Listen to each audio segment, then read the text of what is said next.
Bonsoir, bonsoir bandeko. Nazali awa, nasali vidéo oyo, nali ngai moko. Na réfléchir par rapport à ngai moko.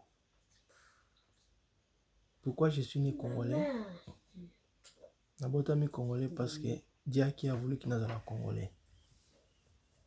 Dès qui congolais na ngai, je me sens menacé, je me sens bousculé, je me sens trahi. Na senti que tokomi ko courir ba risque na mboka na biso. Pona bandeko oyo baza na envie ba gagner vie facilement sans faire beaucoup d'efforts à sacrifier à d'autres personnes. À cause de ça, ngai pe na senti menacé tant qu'un vrai congolais. Tu imagines que mototam obotami okoli olingi kosala befort te mais olingi ozwa mbongo rapidement okoma célèbre otambola likolo ya bato nyonso. Mais les autres, ouais, c'est ça. À condition que bato musu bakufa. Moi je trouve ça c'est pas normal. Yango nde passé le na Congo. Le Congo mboka otobotami pays na biso, c'est un beau pays. C'est un grand pays. Et ça pays moko s'il y a déjà honnête, sérieux, correct, ça peut aider d'autres pays du monde au banakata souffrance. Au bazo na même bloc à rolia. Mais à cause de bandeko oyo ba yebi valeur à pays wana te au bazo linga bango mo ba vivre bien que bato mususu sans faire des efforts que mbongo utaka na ciel parce qu'il a dit ça, il a regardé ça, il a commenté ça, après c'est un bon. Mais non. L'argent ça se mérite. L'argent il faut travailler. Il faut dépenser l'énergie pour vivre correctement. C'est pas pour dire dans ma que tu mangeras en fonction de la moto qui n'a.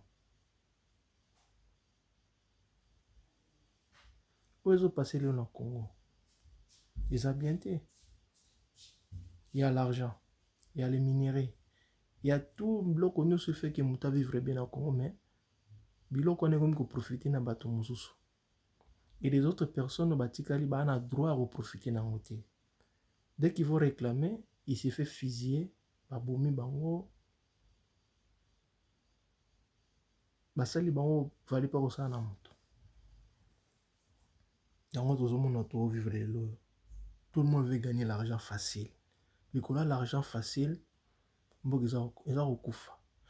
voit aussi que bon on va pas gagner facilement. Bazo manquer même ba idée pour na kosaler les yango. Parce que ils ont pas dépassé l'énergie pour bazo yango.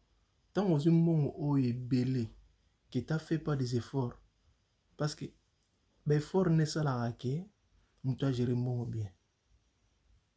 Vous voyez que pour gagner peut-être $10, ça est demandé ce journée mon travail. Tant on gagne $10 là, vous voyez que ça là pour économiser que ebo ta son parce que t'as souffert, t'as dépassé l'énergie. L'énergie permet de gagner mon et puis mon au collier avec attention. Mais quand t'as pas fait des efforts, même si tu gagnes 1000 euros, $1000, tu vas le bouger au bout de quelques minutes parce que tu n'as pas dépensé beaucoup d'énergie, tu n'as pas mis le temps, tu n'as pas réfléchi comment faire pour gagner ces $1000. Les autres sont au Congo. Il y a des gens, parce qu'à côté d'une opportunité, moi, je bon, yozalia, ou bien mutu bazala côté à bien. Au PC d'information, on va PC. Tu vois que tu n'as rien fait. Tu as dit seulement parler le roman simple, mais tu gagnes beaucoup d'argent. Un bon on a facilité et tu ne feras même pas de soucis parce que tu n'as pas travaillé. Mais Moutou a bimi na tongo. Il a cassé des pierres. Asali makamo, même biloko, timoni ma belé, asali soki non. Quand il va gagner cet argent-là, attendre une autre souffrir, ah bien non. Cet argent, je vais manger ça d'une façon modérément, je dois faire attention parce que j'ai beaucoup souffert pour gagner cet argent. Voilà notre problème aujourd'hui dans le Congo. Les lots bato lia mbongo ya Congo, ezali bato bazo mériter yango te. Parce que tozomona pourquoi dans le monde, parce que tozomona mbongo yango ce qu'ils sont en train de faire avec ça, ils ont makamoko ya tinate. Mais Moto a gagné mbongo na souffrance, tu verras qu'il va essayer de faire il va faire des efforts de façon que mbongo wana etikala et produit dans bloc comme ça bien. Tala ne passe maman passer les lots. Les Congolais. Oh, moi je regarde toujours le passé pour corriger le présent. Je sais très bien, Batumingi, à l'époque de Mobutu, Batumingi non vieux bango. À l'époque, on a bien un commissaire d'État. Pas ministre comme on dit maintenant, à l'époque des commissaires d'État. Commissaire d'État, c'était signe que ce commissaire d'État, c'est-à-dire famille Nebungi. C'était même pas ce commissaire d'État, pays, bien région, pays Kobonga, ou bien département Kobonga, mais que famille Nebungi. Et ces gens, ils ont gardé cet esprit-là, le loi Bika. Même quand on a comme un ministre, première chose que je vais faire, je vais acheter une grosse voiture, une belle voiture, une belle maison, avoir de beaux vêtements, avoir toutes les femmes que j'ai vues dans ma vie.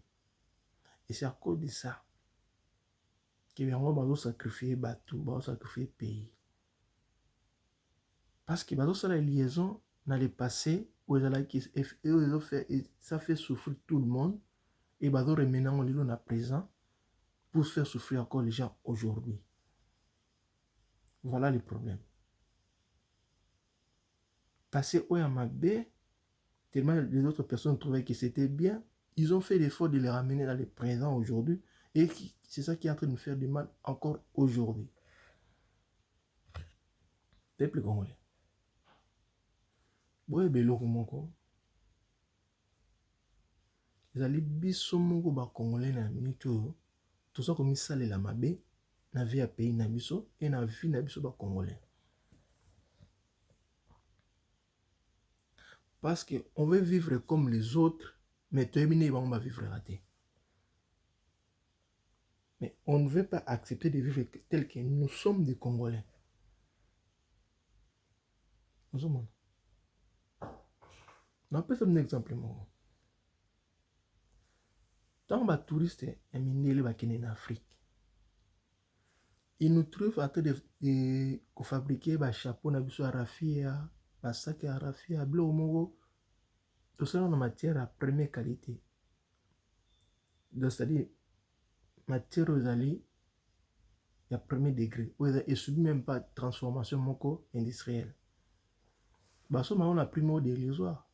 10 euros, 10 dollars, mais quand il faut ramener ces affaires-là ici, ça prend directement valeur à niveau moko, tu n'as pas l'idée. Pourquoi? Parce que mon dieu, le côté na une ce n'est pas donné à tout le monde d'aller là-bas.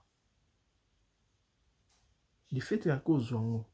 Et à mon façon de faire les langues. Parce que mon dieu, laisse quoi qu'on réfléchisse dans mon toit pour réaliser chapeau yo. Ça lui a demandé beaucoup d'énergie. Au Lukano banzete wana, comme ça on va fibre, pour y avoir kotonga yango. Donc mon dieu na yemutuna kosala ba calcul nyonso wana sans quoi yebisao. Mais yo koteka wana wana mais ya kozongo ko à fonction il va mettre tous les calculs en marche de façon à dire que tu as mis combien de temps, qu'est-ce que tu as fait pour réaliser ce chapeau. Donc du coup, et comme la valeur tu ne peux pas imaginer. Il y a un jour au moins un chapeau, chapeau doit être cher. Parce que toi-même, il y a un salaki, il y a une valeur dans le mais vous avez envie à mon toyo. Voilà notre problème. Nous avons toujours préféré les lots, tout ça que fait mon cannabis. Pour vivre nenge bato musu ba vivre mais te bine ba vivre te. C'est l'erreur que tozo commettre le yangwana. Kaka même chapeau yo sala ki on na maboko na mboka na yo. Moyo kuta on na magasin na poto et comme na prix mususu. Et puis sur vertige au comprendre. Mais kaka loko oh munde la soma ki chapeau n'est pas na yo. Il a calculé tout ce que tu as fait pour au sala chapeau na, le temps que tu as mis, ba condition au sala ki nango et c'est l'ensemble de toutes ces choses là et puis ces valeurs na chapeau na o yo moko minimiser yango. Mais tandis que chapeau monde là azokuta na mboka na ye ayebiga ça c'est le machine qui a fabriqué ça donc ça n'a pas de valeur parce que ça va demander beaucoup d'énergie pour aider à la fabriquer. Est-ce que vous comprenez le pour vous dire que biso toujours envie mindele to vivre quoi ba mais to bi ne woni ba vivre été. Mais mondela a envie à vivre le cola yo mais à ça les frais ba nengo vivre d'abord pas vivre le cola yo. Biso soto e ba to linga ko vivre net mindele to ça les photos ba nengo ba vivre nembo kana biso le loyo to négliger on to négliger te. To ling to vivre net mindele mais to ça les photos to ba nengo mindela vivre to ça les photos na te. Mbongo biso za na pays na biso ki toza ko négliger yango tozo zongo mais toza ko mona na Afrique pour na poto li yango ezali mbongo o mundela ko luka na Afrique aina na poto pa bonsa mboka nae abong se sika fandi po zonga sous deuxième fois te pour na luka ngo lisusu. Est-ce que vous comprenez? Yango eloko zo me solo na kati échec. On veut vivre comme des Européens mais tu es mundela vivre raté parce que on se donne pas des moyens. Et puis là, quand tu rentres chez un mondele, tu vas trouver beaucoup d'objets. Mondele a bloqué belé. Pour nous, on est fantaisie. Mais il y a mon colo qui est loko nangane loko nanga et ça a utilité dans la kunai. Voir même biloko nyoso. Il y a la banyama, il y a la fleur, il y a la tableau, tout ce qui se trouve pas à mondele, il y a un rôle dans la vie nae ou à vivre. Donc et loko nous sortir dans la kunai dit que loko ils ont porté un plus na vie nangai pour na vivre bien. Mais nous c'est pas le cas. Yo zambongo on a en voiture moko ce qui a combien de millions. Oh mondele n'a pas besoin de ça. Mondele reçoit ma voiture en fonction de l'activité nae, en fonction de déplacement nae, en fonction de famille nae, en fonction de l'état de santé nae.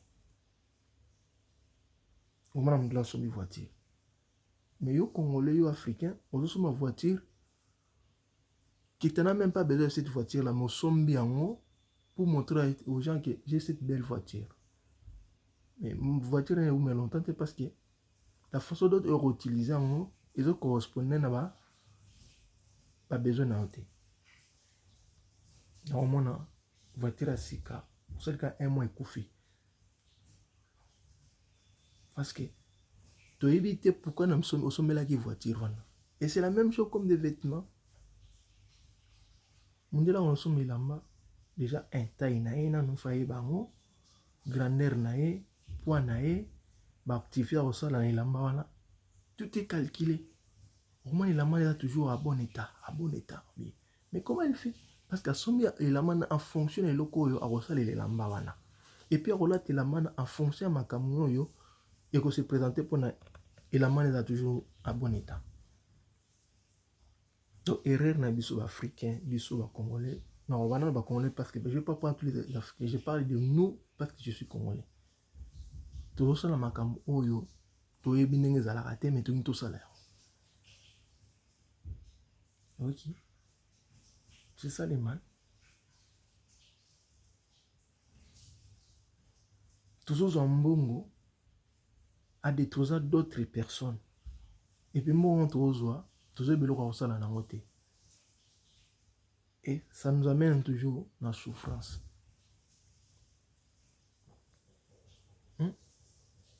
Est-ce que bilo bembe tout na teke? Pourquoi mon dela dolongo na mboka na ye, azoya toujours na mboka na ho pour te demander tel service. Ils ont dit oui. Pourquoi tu t'es pas posé les questions?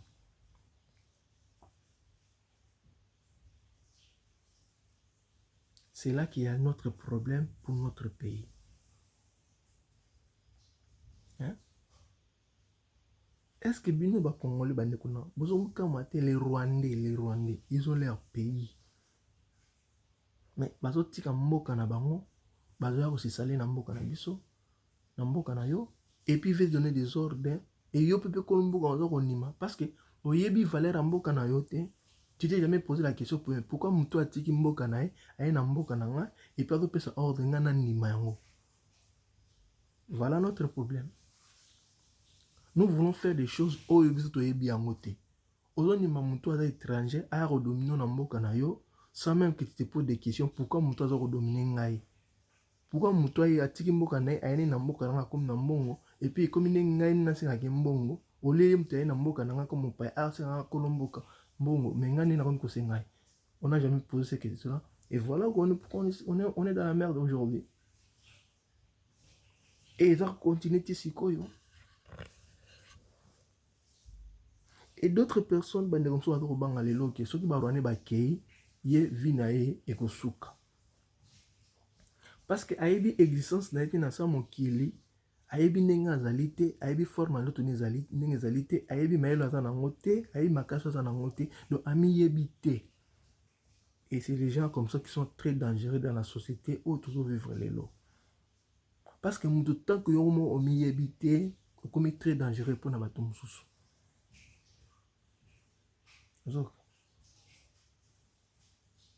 Il faut que nous ayons mis ngai nazali boye, nazalaka boye, nazalaka boye, nazalaka boye, d'autres n'angélingaka boye. Tant que vous avez et vous permettre yo au métier en sécurité, et puis au tia battre na sécurité. Il y a un message dans ça là pourquoi les peuple congolais aussi longtemps tozoluka kosala biloko oyo toyebi yango ndenge basalaka yango te, on aura toujours des problèmes dans notre pays le Congo.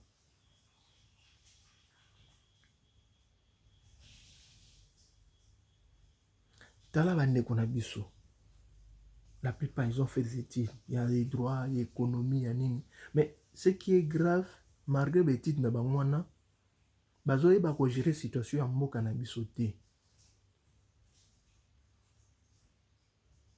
Et bazo souhaiter que bato mususu nde ba retrouver une solution à la situation en mboka na biso. Mais c'est grave. Yozo benga obe la malaria. Yozo benga mutu o afandaka na mboka o ngunge swaka ete aya ko soigner. Mais comment soigner yo? Parce que place ya fandi ngunge za la raté.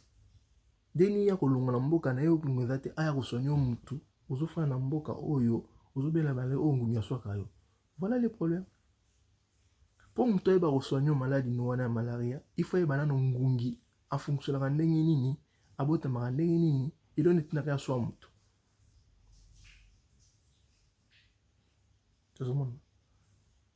Parce que on ne fait pas attention. Réveille l'homme dans le non. Zoata pendant un mois, quand un nombre de bateaux besoin de temps retard la licolo na butu. Ba on les gata visiter sur 100 personnes. Donc, on peut vivre bisouno soura et longina sega. Mais ce qui se passe sur la tête, on ne les regarde même pas. Or, sur aux 8 ans, ne fait que 10 minutes, tu n'auras même plus envie à relonger la mission, tellement que tu vas découvrir des merveilles, des images, des couleurs, des images qui vont défiler, où ils allaient naturelles. Ça va te donner encore la joie de vivre la nuit et la journée. Voilà, on a une émission. Peuple congolais, aussi longtemps que tu as habité, et notre souffrance va toujours continuer à persister dans ta vie na biso ba congolais. C'est vrai ce que je suis en train de vous dire ce soir. Parce qu'on ne fait pas attention à nous. Il y a un abisso, il y a un environnement nabiso, il y a bandete nabiso, il y a un peuple nabiso, il y a mabele nabiso. Donc on néglige tout. Mais on préfère regarder ailleurs. Ils ont mutu mususu azana mwasi ya ndaku na ya mwasi ya ndaku ya kitoko mais azoyeba susu kitoko mwasi nete mais azo préférer ko envier mwasi mutu mususu o mwasi na muna za mabe utoleka mwasi na ndaku parce que tomi yebite yango mona ka batu mususu bakabani kana mwasi na ndaku ba de mois ebele amoni mwasi na be liboma. Parce que aïbaki n'engue moko azalité et puis n'engue moi sinazalaki. Voilà ce qu'on est en train de vivre aujourd'hui. Les lobes congolais bazo préféré que ba rwanda ba minerai na biso, ba mboka na biso ba kanizango, ba partageant. Mais les jours qui ont longo bien, ata bazunga na ziba na kina na Dubaï, na kina France. Mais les jours où on a qui bateau tikeli ba mboka, ba prendre soit pays na yo. Oyo ça la tour mu ke mbone comme. Obi choque ko ça là yo. O ba merde. Ils ala rande bombo que zane kitoko boy. Parce que oyebi valeur mboka na ote, oza ko négliger mboka na yo parce que tu fais pas attention à toi-même d'abord yo moko.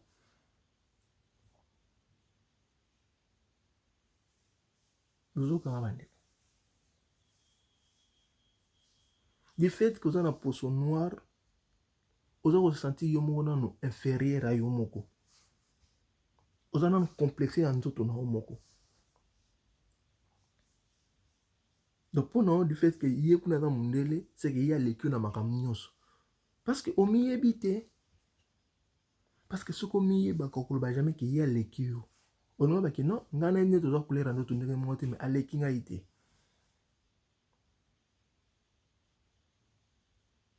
Oyebi mandele mami basalaka. Au bassin en États-Unis. Ils ont pris tous les saletés Europe, pour arriver aux États-Unis, aux Amérique. Et ces gens-là, tellement qu'ils humiliés, ils se sont fait des efforts. Et bon, comme nous on est abandonnés, on nous a écartés dans la société, on doit multiplier les efforts. De façon que bateau ba bengana ki biso na Europe, pas envier biso. Et c'est là où on a dit que les États-Unis comme les grandes puissances du monde. Parce qu'ils se sont rendus compte l'échec na bango, mais qu'on transforme et comme réussite. Et là, tout le monde a envie d'aller aux États-Unis chez les Américains. Malheur na bango, ba comme ça bonheur na biso, bonheur na bango. Et bonheur na bango est comme malheur à bato mususu. C'est les mêmes personnes au ba bengana ki bango, ba mi ko envier ko landa bango, ko na place au ba bengana ki batinga ki bango. Ndeko mwasi, ndeko mobali. Comment ils ont accepté Mouto Oti Libana Mboka na yo? Il a rien. A comme Namboka na, a comme la loi, a Zumbongo, a comme Peko Bumile ou Andekona, et ils ont trouvé un normal, ou comme vous préférez que, ok, n'est pas na, aussi na Kembongo, ce quoi aller ça yo. Ça ne va pas. Ça ne va pas, bande que ça grave. Ils allaient grave, bande que ça grave. Ils allaient grave. Ils allaient vraiment, vaut mieux que tu couvres que vous allez vivre, ou vivre à bloc en Nengona.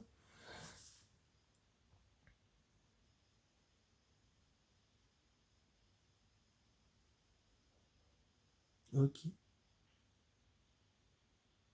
Parce que biso ba congolais, nous ça les efforts na cerveau na bisoté.